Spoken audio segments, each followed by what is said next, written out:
Hello साथियों, मैं B L लूणा मेरे यूट्यूब चैनल स्टडी टाइम में आपका हार्दिक स्वागत करता हूं। हम हिंदी साहित्य का इतिहास पढ़ रहे हैं और इस चैनल पर हम संपूर्ण फर्स्ट ग्रेड का कोर्स करेंगे जो हिंदी से संबंधित है, जिसमें हिंदी साहित्य का इतिहास हो गया, काव्य शास्त्र हो गया, हमारी व्याकरण हो गई और जो रचनाएं दे रखी है, तो सारा जो फर्स्ट ग्रेड से संबंधित मैटर होगा वो सारा हम करेंगे। अगर आप मेरे चैनल पर पहली बार विजिट कर रहे हो, पहली बार ही आए हो, तो चैनल को सब्सक्राइब कर ले, बेल आइकन को ऑल पे प्रेस कर ले, ताकि जब भी मैं कोई नया वीडियो अपलोड करूं तो उसका नोटिफिकेशन आपको मिल सके। वीडियो पसंद आती है तो इसको लाइक करिए, अपने दोस्तों के साथ में भी शेयर कीजिए, जो फायदा आपको मिल रहा है अपने दोस्तों को भी मिल सके। पिछली जो क्लास थी उसके अंदर हमने कृष्णदास, कृष्णदास, परमानंद दास, नंददास उसके बारे में देखा। आज इस क्लास के अंदर हम चतुर्भुज दास के बारे में देखेंगे, जो एक अष्टछाप के कवि है। मैंने आपको अष्टछक्का है उनके नाम को याद करने के लिए सूत्र बताया था। सूर के कृष्ण, आनंद के कुंभ, नंद के गोविंद, चतुर चतुम। तो चतुर नाम आ रहा है, तो ये दूसरी लाइन में आ रहा है, तो ये विठलनाथ यानी विठलनाथ के शिष्य है। उस लाइन को आपको याद रखना है। उसमें ऊपर वाली लाइन है वो हमारे बल्बाचार्य के शिष्य हो जाएंगे और नीचे वाली लाइन है वो हमारे विठलनाथ के शिष्य हो गए। अगर आप नए आए हो तो आपको पता नहीं होगा, पिछली जो क्लास है उसको आप देखिए, उसके अंदर मैंने सूत्र को अच्छे से समझाया है। चतुर्भुज दास है, उसके जन्म की बात करें तो 1530 ईस्वी में इनका जन्म हुआ था और 1657 विक्रमी में इसकी जो जन्म हुआ था, ये ईस्वी सन में है और ये विक्रमी सन में है। जन्म स्थान है जमुनावती गोवर्धन क्षेत्र, जो यूपी के अंदर है, उत्तर प्रदेश। मृत्यु की बात करें तो 1585 ईस्वी में है, 1642 विक्रमी है। कई बार मैंने आपको इसका जिक्र कर दिया है कि आप ईस्वी और विक्रमी का चक्कर में मत पड़िए, आप एक याद कर लीजिए। मैंने दोनों आपकी सुविधा के लिए यहाँ पर लिख दी है, ठीक है। जो भी आपको याद रहती है वो आप याद कर लीजिए। ईस्वी याद रखते हो तो आप उसके अंदर 57 प्लस करोगे तो विक्रमी हो जाएगी, और विक्रमी याद करते हो तो 57 माइनस करोगे तो ईस्वी हो जाएगी।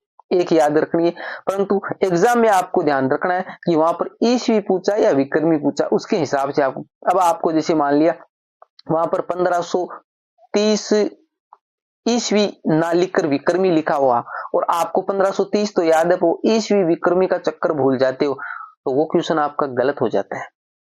वो 1530 है वो ईस्वी है, जब भी याद रखे तो ये आपको अच्छे से ध्यान में रखना है, क्योंकि ये छोटी छोटी जो बातें होती है उसके कारण ही एग्जाम में क्वेश्चन गलत होते हैं। और हम जो अवर कॉन्फिडेंस की वजह से ऐसे क्वेश्चन है वो सरल होते हुए भी उसको गलत करके आ जाते हैं। तो क्वेश्चन को अच्छे से पढ़े, उसमें ईस्वी पूछा है, विक्रमी पूछा, क्या पूछा है, ठीक है, जन्म पूछा है, मृत्यु पूछिए, तो वो जो सन आपको याद है वो अच्छे से याद करनी है। अगर 1530 आपने याद किया तो 1530 ईस्वी जन्म है, ऐसे याद करना। अब आपको ऐसे जल्दी में नहीं करना है यार 1530 में जन्म था, मृत्यु थी, वहां कंफ्यूजन हो जाए, या 1500 ईस्वी था या 1500 विक्रमी था, ऐसे क्वेश्चन है वो अक्सर गलत हो जाते हैं। तो जितना पढ़ो अच्छे से पढ़ो। प्रमुख रचनाओं की बात करें, हितजू को मंगल दान दिला, ये महत्वपूर्ण इनकी रचनाएं। अब कुछ प्रमुख पंक्तियां इनसे संबंधित जो एग्जाम में अक्सर देकर पूछते। आगे देखो, जसोदा कहाँ कहूं बात, तुम्हारे सुत के कर्तव्य मोह पे कहत कहे नहीं जात।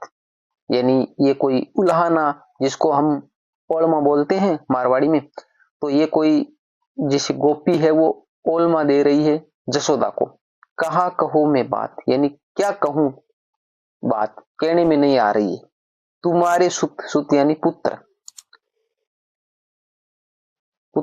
कर्तव्य यानी कार्य, ठीक है। मोह पे कहत कहे नहीं जाते, यानी मेरे से कहे नहीं जाते, यानी तेरे जो पुत्र है उसके जो कार्य जो कर्तव्य है वो मेरे से कहने में नहीं आ रहे, इतना नटखट है। ये किसी को, जो गोपी है वो जसोदा के माध्यम से, वो गोपी है वो जसोदा को ओलमा दे रही है, यानी उलाहना दे रही है कृष्ण के बारे में। गोविंद स्वामी, जिसके जन्म की बात करें तो 1505 ईस्वी है और 1562 विक्रमी है। स्थान आंतरी भरतपुर, यानी राजस्थान से संबंधित है, राजस्थान। मृत्यु 1585 ईस्वी और 1642 विक्रमी। अब देखिए ये यहां से मोस्ट हो जाती है ये लाइन, राजस्थान से संबंधित एकमात्र अष्टछापी कवि यानी गोविंद स्वामी है।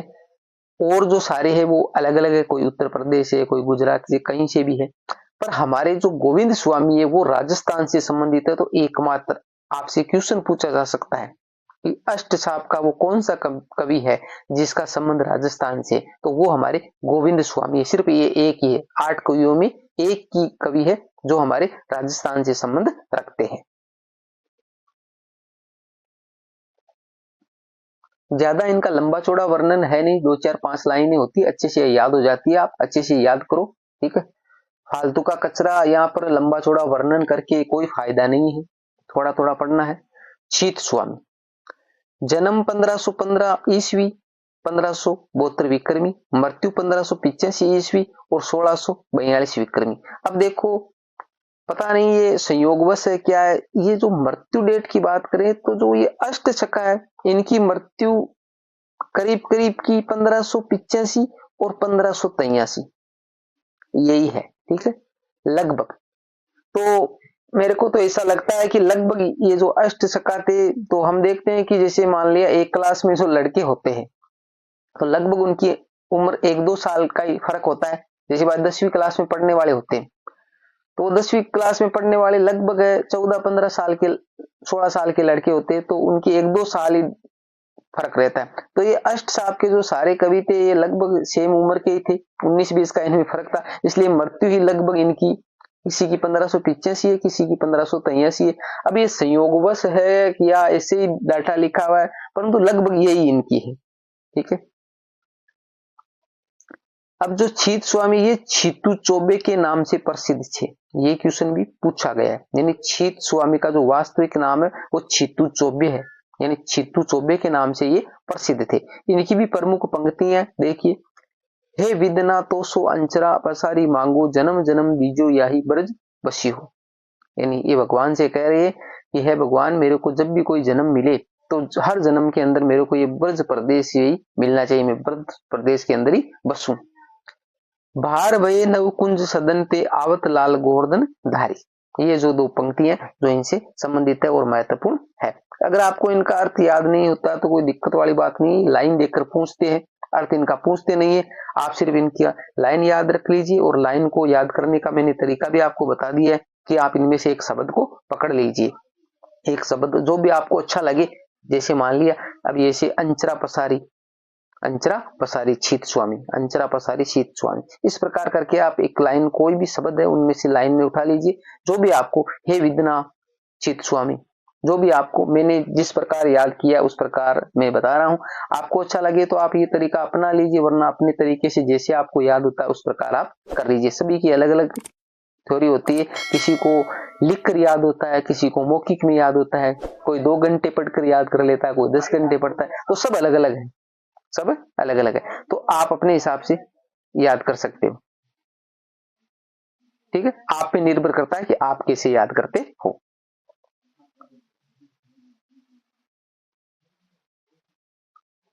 इसके बाद में नोट में लिखा हुआ है, अष्टछाप का वरिष्ठ कवि कुंभन दास, अष्टछाप का कनिष्ठ कवि नंददास, अष्टछाप का कुशाग्र बुद्धि कवि कृष्णदास। ये तीनों मैंने यहाँ पर एक जगह लिख दिया है जिसको आपको याद करने में सुविधा हो। क्वेश्चन आए, अष्टछाप का वरिष्ठ कवि कौन है, तो कुंभन दास है। अष्टछाप का कनिष्ठ कवि कौन है, तो नंददास है। अष्टछाप का कुशाग्र बुद्धि कौन है, तो कृष्णदास है, ठीक है। तो आपको अच्छे से इनको याद रखना है। किसी भी प्रकार का आपको डाउट कंफ्यूजन होता है तो आप मेरे को कमेंट करके पूछ सकते हो। क्लास अच्छी लगी है तो इसको लाइक करिए, अपने दोस्तों के साथ में भी शेयर कीजिए। इसके बाद में कृष्ण भक्ति काव्य धारा के अन्य कवि है, कृष्ण भक्ति काव्य धारा के अन्य कवि। अब इसके अंदर अन्य कवियों के अंदर जैसे मीरा है, रसखान है, वो आ जाएंगे, जिसको हम विस्तार से, क्योंकि मीरा रसखान इनसे संबंधित भी क्वेश्चन पूछे जाते हैं, तो उसको हम अगली क्लास के अंदर देखेंगे। इस क्लास के अंदर किसी भी प्रकार का डाउट कंफ्यूजन है तो आप मेरे को निसंकोच कमेंट कर सकते हो। वीडियो पसंद आती है तो इसको लाइक किया करें, कुछ कमेंट भी किया करें। आप वीडियो देखते हो, ना कोई लाइक करते हो, ना कोई कमेंट करते हो, किसी भी प्रकार की कोई प्रतिक्रिया नहीं देते हो, क्योंकि हम जो मेहनत कर रहे हैं इसके बदले में कुछ फर्ज आपका भी बनता है। तो आप लाइक किया करें, कमेंट किया करें, जिससे हमारे को एक मोटिवेशन मिलता है और हमें लगता है कि हम जो बता रहे हैं वो आप उसको समझ पा रहे हो। चलो मिलते हैं अगली वीडियो में, तब तक के लिए जय भीम, जय भारत।